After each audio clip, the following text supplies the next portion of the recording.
Assalamualaikum warahmatullahi wabarakatuh. Perkenalkan, nama saya Miftahul Hayati. Pada kesempatan kali ini akan melakukan praktikum optik, yaitu tentang sifat cahaya, yaitu percobaan tentang pemantulan cahaya. Alat dan bahan yang kita butuhkan sudah saya siapkan di sini, yaitu ini adalah celah cahaya. Saya menggunakan sisir. Selanjutnya ada cermin cekung dan cermin cembung. Saya menggunakan sendok, dan ini adalah cermin datar. Selanjutnya ada lilin, busur, senter, dan juga kertas putih. Dan ini adalah laser yang cahayanya warna merah. Pada percobaan pertama, saya akan menyusun, yaitu seperti susunan di sini ada cermin datar, lalu senter dan celah cahaya seperti yang saya lakukan ini. Lalu kita perhatikan bagaimana cahaya menembus di celah cahaya pada cermin datar ini. Dari percobaan ini terlihat bahwa sinar datang lalu dipantulkan. Dalam percobaan ini, cahaya yang datang selalu dipantulkan dengan besar yang sama. Bisa kita lihat di sini bahwa sudut dari cahaya yang datang itu selalu sama dengan cahaya pantulnya, sehingga bisa disimpulkan bahwa I sama dengan R. Selanjutnya, dalam percobaan hukum Stanelius, untuk lebih jelasnya saya akan menggunakan yaitu laser agar lebih jelas. Kita akan membuktikan bahwa sudut pantul itu sama dengan sudut datang sama dengan sudut pantul. Mari kita buktikan. Yang pertama, untuk 10 derajat kita pantulkan di 10 derajat, maka sudut pantul yang tercipta adalah 10 derajat. Selanjutnya kita pantulkan di 30 derajat. Dan sudut datang 30 derajat pantulkan juga 30 derajat.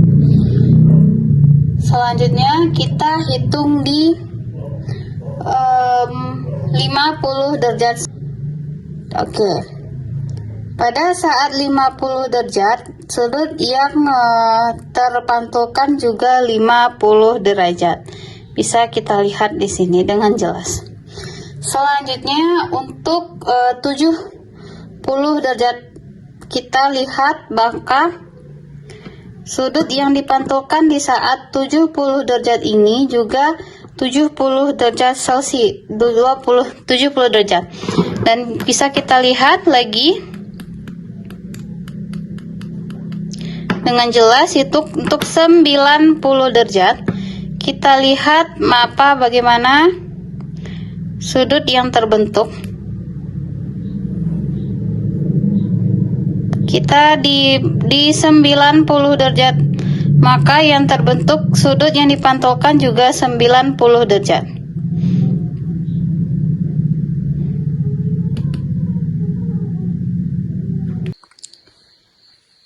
Percobaan selanjutnya yaitu saya akan meletakkan benda di depan cermin datar, dan selanjutnya saya akan mencatat bagaimana sifat-sifat bayangan pada cermin datar saat saya menggerakkan benda di depan cermin datar.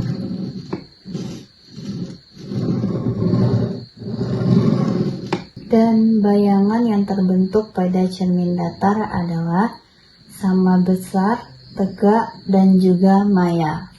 Dan pada saat saya jauhkan dari cermin datar, bayangan yang terbentuk juga menjauh. Dan ketika saya dekatkan, itu bayangan juga terlihat mendekat sesuai dengan gerakan atau arahan dari tangan saya. Ketika saya ukur dengan penggaris,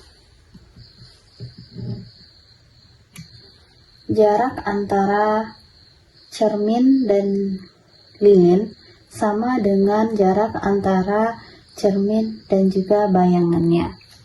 Jadi sifat bayangan pada cermin datar adalah maya, tegak, dan sama besar. Selanjutnya adalah pemantulan cahaya menggunakan cermin cembung. Di sini saya menggunakan sendok yang bagian cembungnya ke depan.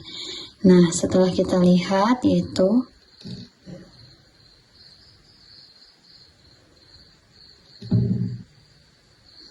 cahaya akan dipantulkan dan dia menyebar. Sifat cahaya pada cermin cembung bayangan yang terbentuk itu adalah maya, tegak, dan diperbesar, di mana cahaya yang dipantulkan oleh cermin cembung ini adalah disebarkan. Bisa dilihat yaitu cahayanya menyebar di belakang. Selanjutnya saya menggunakan cermin cekung atau sebagian sendok yang cekungnya. Kita lihat pemantulan cahaya yang ditimbulkan oleh cermin cekung ini adalah terfokus pada satu titik saja. Hal ini dikarenakan cermin cekung ini adalah sifatnya memfokuskan dan mengumpulkan cahaya. Dan ketika cermin ini didekatkan, maka bayangan yang terbentuk adalah maya, tegak, dan diperbesar. Dan ketika cermin kita jauhkan, maka bayangan yang terbentuk adalah nyata, terbalik, dan diperkecil. Dan ketika cermin cekung berada di tengah-tengah, maka bayangan yang dipantulkan adalah nyata, terbalik, dan juga diperbesar. Selanjutnya, saya akan mengukur jarak bayangan dengan lilin. Pada jarak yang pertama adalah 10 cm.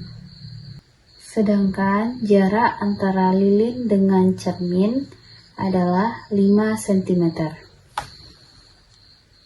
Lalu pada percobaan kedua, saya akan merubah jarak lilin dengan bayangannya itu adalah 12 cm. Sedangkan jarak antara lilin dengan cermin adalah 6 cm. Saya juga mengukur untuk jarak bayangan dengan cermin, yaitu bayangan dengan lilin yaitu 6 cm, sedangkan jarak antara cermin dengan lilin adalah 4 cm. Saya akan menarik cermin cekung ini sejauh mungkin sampai bayangan itu tidak terlihat.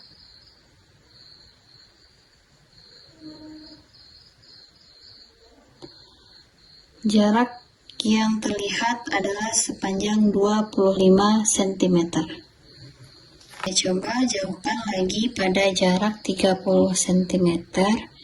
Itu pada layar putihnya tidak tampak ada bayangan. Selanjutnya untuk percobaan disfraksi, interferensi, dan juga dispersi, kita menggunakan roll, kertas putih, lampu senter, dan CD bekas. Itu bisa kita lihat disfraksi cahaya, yaitu pada saat lampu senter diarahkan ke permukaan CD, cahaya yang dipantulkan tidak hanya terlihat pada satu arah saja, tapi menyebar ke beberapa arah sehingga tampak pola-pola cahaya pada permukaan dinding. Bisa dilihat pola-pola cahaya pada permukaan dinding ini adalah menyebar. Selanjutnya adalah interferensi dari cahaya. Pada pantulan cahaya dari CD terlihat pola garis-garis terang. Nah, bisa kita lihat ada garis-garis atau pola garis-garis yang terangnya yang tersusun itu berdekatan. Pola tersebut muncul akibat pertemuan gelombang cahaya yang dipantulkan oleh alur-alur rapat pada permukaan dari CD ini.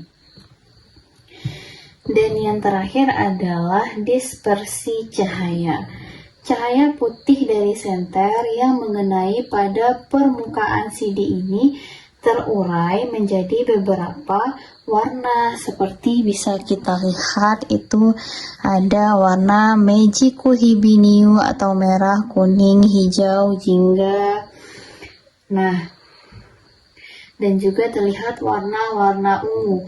Warna-warna yang timbul di CD tersebut tampak membentuk spektrum pelangi pada permukaan CD atau pada dinding CD bekas ini. Pada percobaan pembiasan cahaya, kita susun di sini adalah senter, celah cahaya, dan ini adalah balok cahaya. Lalu kita akan perhatikan bagaimana pembiasan cahaya sebelum dan sesudah menembus balok cahaya. Kita perhatikan, kita letakkan balok cahayanya di sini.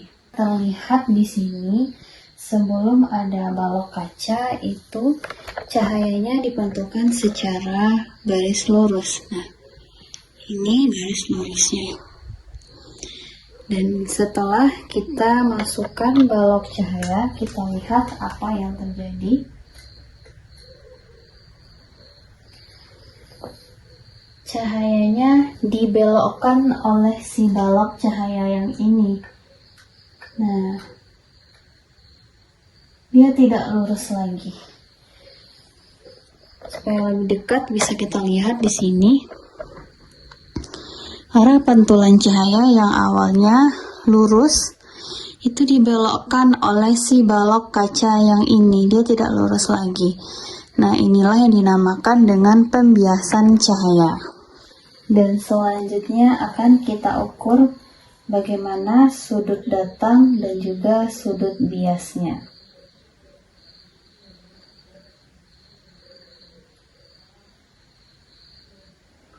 Kita geserkan balok cahaya dan kita ukur lagi.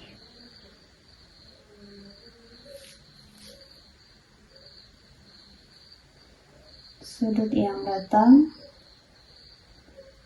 dan sudut bias.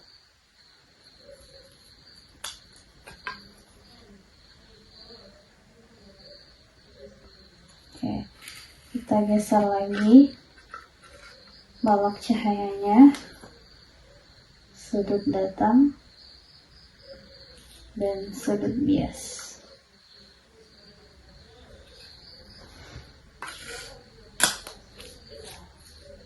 Sudut yang datang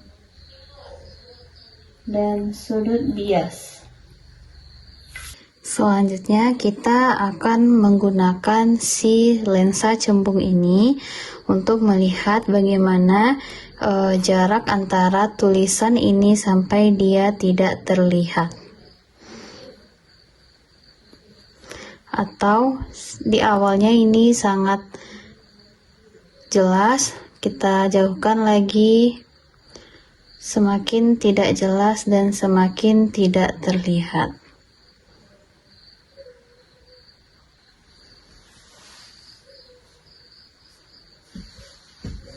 Selanjutnya kita susun di sini ada lilin dan cermin cembung.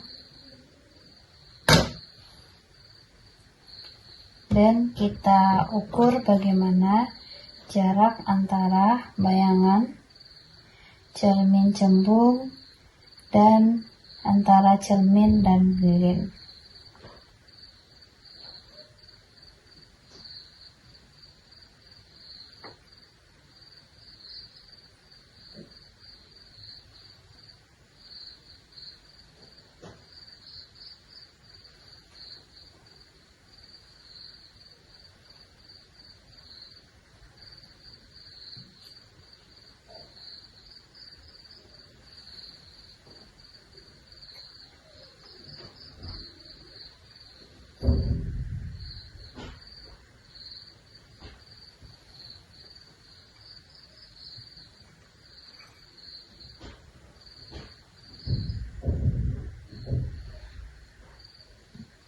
Dan hal serupa juga kita lakukan dengan si cermin ceku.